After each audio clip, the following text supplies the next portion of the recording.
Good morning, fellow gardeners. Well, we're back in the little house that we planted first. Now, this is our earliest tomatoes we put out. We put those out in February, early part of February, and just wanted to kind of show you an update of them, how they're growing. Now, let me tell you, we've been through some 92-degree days, and we've been through some 27-degree nights. So these tomatoes have been through the hot and the cold, and that's the problem nowadays of growing outside. You know, if you put them outside, man, you got to cover these things with a feed sack and then a bucket or something, but when they get up this size, you can't cover them outside hardly. It's unless you split a feed sack down the side and wrap it around here and pinch it together, or put you a blanket or a quilt around it. I'm just telling you, it's hard to cover outside, but that's the deal with our weather nowadays. It's hot and then it's cold, and we can't get a spring that we know that's going to be not freezing anymore, because we're probably going to get some more freezing. Here it is the middle of April now, and we're going to get some more freezing, I'm sure, because it just a couple of nights ago, well, this morning it's 39 degrees. So it's probably going to come back on us again. But anyway, that's beside the point. I'm not a weatherman. I want to show you what happened now for the last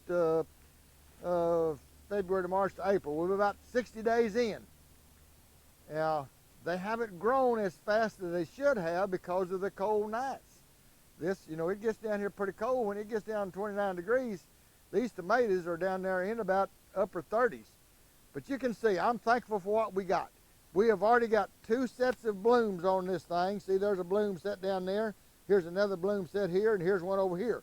Now, these are determinants. We're not going to trim these to single stems. We're going to leave them bush like they are, but we're going to use these strings to hold them up in here. And by the way, we've already got, here's some little tomatoes already big as, you can see right there, we've already got tomatoes on a little bigger than a quarter, almost big as a $50 right there. So we're telling you, we got tomatoes growing on. Now, some people are saying, well, how in the world do you get those tomatoes to pollinate inside when we don't have any bees in here? Friends, let me tell you, there's about 3 different ways, I guess. When we have these doors open on each end and the wind's blowing hard, the wind blows through here some, and just as long as you get a little shake like that, it'll pollinate. Or you can come in here. Now, this pollination has to happen on a sunny day down in the afternoon, somewhere between 1 and 2:30. It does not happen this time of the morning. It's only 9:30 or 10 o'clock here this morning. It's cloudy. It's cold. We have moisture all over these leaves and all from the cold night. So they're not going to pollinate this morning. We've got to wait, and if sun doesn't come out this afternoon, these tomatoes won't pollinate today. We'll have to wait till the next day we get sunshine to pollinate them. And the blooms will stay open longer on a cloudy day than they will on a hot sunny day. But anyway, you can come in here and you can shake these vines like this in the afternoon, 1 o'clock to 2:30, somewhere like into that. Or there is flies in here besides the bees. There's flies. The big old flies look like blowflies. They help pollinate too. So you've got ways to make tomatoes inside if you don't have the bees in here yet. You can hand pollinate, or you can take a toothbrush and put it on that stem and shake it like that a little bit with that vibrating toothbrush, and that'll work also. So don't worry about it. I haven't done anything to these, and you can see I've got tomatoes on them already. So anyway, but you can come in here and do this. Now, what we're going to do, we're going to show you now, we've got to wrap this. We haven't wrapped it since about 4 days ago.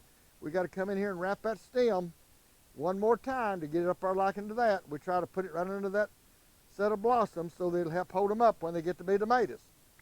Now, I just wanted you to see how this house has really come on and set. We're setting tomatoes now. We got hands of blooms. There's 1, 2, 3, 4, 5, 6 blooms on that one hand, and that's what you want. It's about 5 is about what the max you want. 3 to 5. You can even wait till they get tomatoes on them, and if you see if 1 or 2 of them's got a little bit of odd shape to it or a little scar on the side of it, pinch that little tomato off, because all you need is 3 to 5 per hand. That's going to still make you lots of tomatoes. You don't want that food going into that tomato that's got a scar on it, because you want to pick clean tomatoes. So just pinch that little tomato off when he gets a little scar or something on him, and let the others stay. Now, while we're in this house, let me tell you, I believe this last month I've had more calls or texts on growing potatoes in these tubs than anything out there. Yes, I have not made a video on potatoes. So we're going to make you one this morning showing, and I'm going to take one of these tubs here in this very house right here that we didn't go back and replant the tomato that got broke off in it.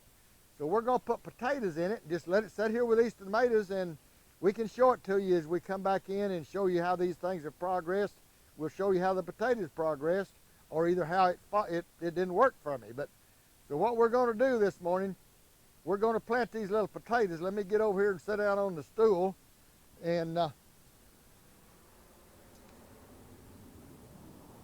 this is one of them tubs we set up for tomatoes, and we had a tomato in it, but the wind was blowing in here so strong one day that it broke this one off, and I never did run get one. You know, they've kind of had me kind of shut up in the house and not getting around this virus and all. And I mean, there's people been here everywhere, getting their soil and their plants and their fertilizers. So we thank you for all of you folks are coming and keeping our employees busy. But I want to show you anyway how to plant these potatoes. And so we've had this in here now. This soil has been in here now for about 5 years. Okay, it's got a wicking system in the bottom of the 4-inch pipe with a 3-inch hole on the side of the bucket. What I did, I took this piece of pipe that's cut on the edge at an angle like that, and I just stuck it down in there. What I did, I marked it down here how deep I wanted to go in the bucket. I wanted to go a little over halfway, and then I put me a mark on my deal, and I just poked this down in here like into that. See, that's how deep we're putting it. I've done that on every one of these holes so to save time, and we'll put 7 holes around the outside and 1 in the middle. I probably got 1 too many. You should put about 6 around the outside and 1 in the middle, makes 7. 7's a perfect number to me to grow in a tub, okay? Now then, I've got these little potatoes right here, and believe it or not now, I've already sold all my seed potatoes. Somebody come in last week and said, I want every one of them you got, and we sold him the last 300 or 400 pounds we had, one of the farmers around here locally. So I've just taken some of these little eating potatoes. They've got eyes on them and everything. So we're going to put them in there and see how they work. So I just stick it in that hole and punch it down in there to the depth, you know, that I want it right there, okay? We're going to put one in that one right there the same way. Stick it down there just so it'll go down in there, right where we want it. Because see how that tater works? It puts out these little eyes and makes roots goes down, and the eye of the potato will come up. That little plant will come up and come up out of this ground. And then from that root, where this old tater was, the roots went down and the plant came up, your potatoes are going to be right above here on this stem where they put out roots along there and make those potatoes. So you'll have potatoes in the top 8 inches of this ground. So anyway, let's run around here and plant all of these the same way, just so you'll know how we're doing it. And we'll come back in a few days and see if these things came up or see if I didn't do something right. All right, there we are. Now we're just going to cover them up with soil and let them come up. We're not going to cover it all the way to the top. We just want to cover it up some so it'll be there. That's the way we do it. Have a question? Huh? Question, Jack? On planting those potatoes that small, you don't cut them in quarters, or? I wouldn't. You could, and if it'd been little seed potatoes that had good eyes like this, yes, I would cut them in 4 pieces and planted them in there. You can see on this potato here, I've got eyes started right here on this one. This is a bacon potato at the house. This is not a seed potato. I'm sorry I don't have any seed potatoes to put in here and do this right. But anyway, if I'd have used this potato, I would just cut it. I would have cut it crossways right there and then cut down between these. And as long as I get one eye on a little piece of potato, it's good to plant. Yes, you can lay these up and let them seal over, or you can we just plant them as soon as we cut them. We usually just plant them My daddy never did let them cure. They're just, and I'm not saying that's not the best way. I think we ought to let them cure a little bit if you have time, but we're up here in April. I'm just trying to show you folks up north where you're just getting ready to plant potatoes how you can do this. I know the people in the south, they've already got potatoes up nearly as tall as these tomatoes. So we're trying to help these folks up north right now is what we're trying to do. You got any other questions, Jack? I got another question. All right.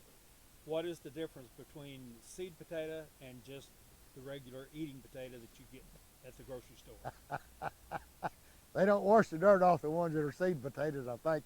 That's the only difference. But yeah, they grow them up there up north as seed potatoes. It's just matured potatoes, all it is. And I've done this before. I've planted these potatoes. You know, they'll come up. They're just a potato with eyes on them. That's all you need. So they'll work. They're just not certified a certain variety. This is just a baking potato. I don't know what the name of it is, so I can't tell you. I don't know what those little red potatoes were. They were just grown as new potatoes.